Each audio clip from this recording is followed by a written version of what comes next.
Over the years, I've made a lot of pizzas. Some that worked, some that didn't work. Eventually, I got this beauty, and now I've wanted to officially share my perfect cast iron pizza recipe after years of practice because what can I say? It's been a pizza work.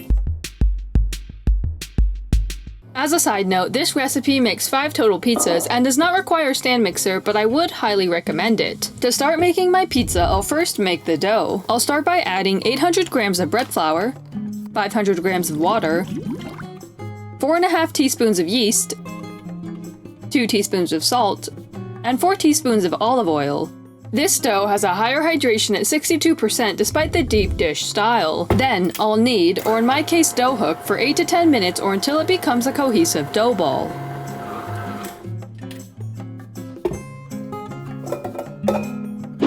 Next, I'll divide the dough into 5 equal pieces.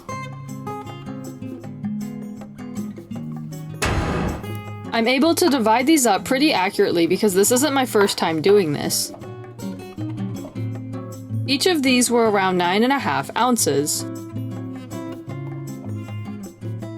Then, I'll knead them into a top ball. I do this by tucking the bottoms inward and rotating until the top is smooth. I plan on doing a cold proof for a couple days, which increases the flavor but allows me to split the dough in pizza making days.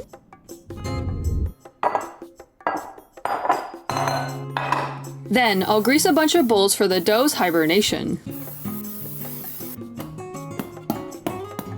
I'll place roofs on each of their homes and let them sleep in the fridge for 1 to 3 days or until I decide to take them out. Otherwise, I'd let them proof on the counter for 1 to 2 hours if I was eating these the day of.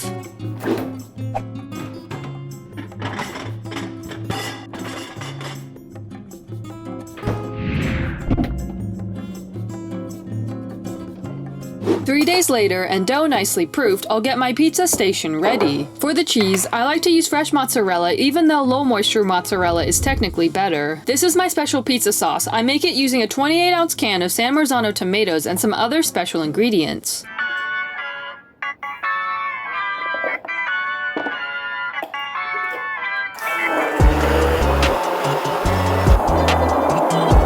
Now that my pizza station is ready, I'll start by heating up a large cast iron pan to ensure a crispy crust. Then, I'll add some oil to the pan. I like to season it with oregano and basil so that once I'm done with the pizza, the pan has flavor when I lick it. For stretching the dough, I'll grab its edge and slowly work it into a circle. Making this in space would be impossible because I need gravity to stretch the dough. I'm rotating it in such a way on my fingertips so that it doesn't catch or tear. It's a pain when the pizza dough tears because it can rip when you take it out. Once it's the correct size, I'll lay it in the pan, pressing it to the edge.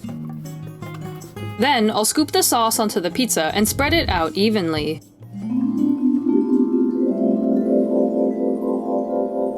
I'll sprinkle it with some salt and drizzle with some olive oil before adding the cheese and other toppings, if applicable.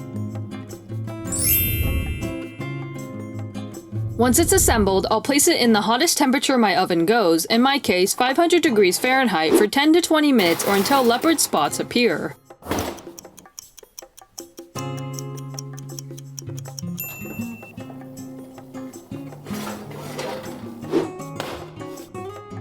Afterwards, I'll add some AI-looking basil and admire its beauty.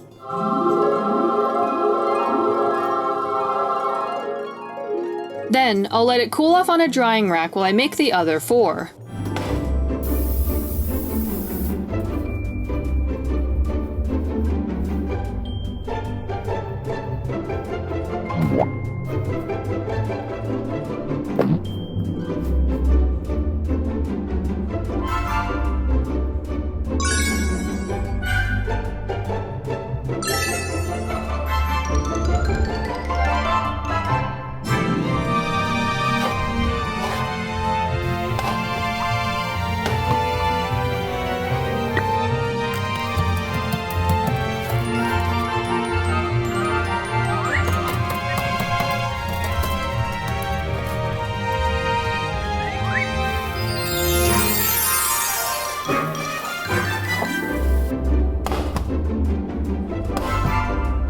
This one has pepperoni for a special friend.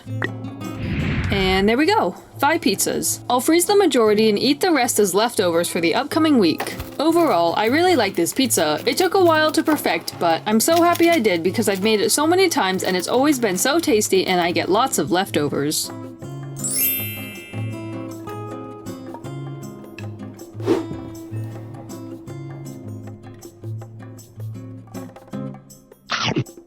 Thank you!